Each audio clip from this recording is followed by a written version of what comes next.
Hi there, my name is Haley Lopez and my augmentative technology is the Sip and Puff.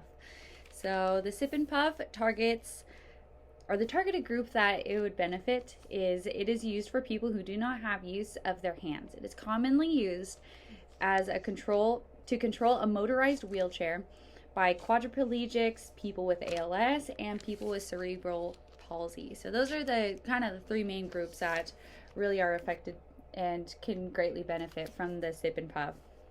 So what it looks like and how to use it. It is an assistive technology used to send signals to a device using air pressure by sipping or puffing on a straw, tube, or wand.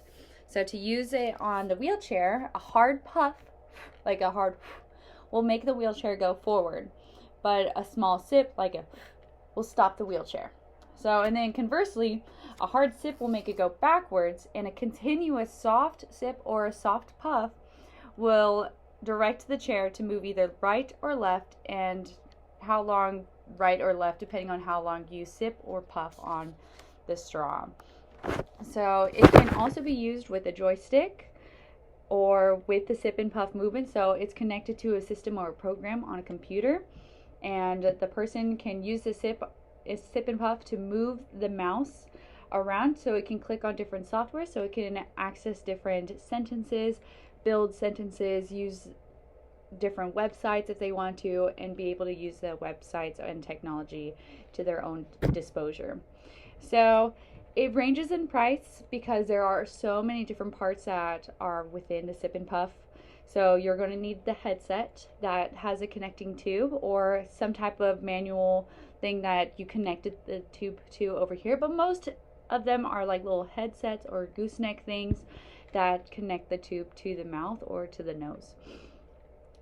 You have the joystick wand, you have your computer set, you have clamps that you need to buy, the switch.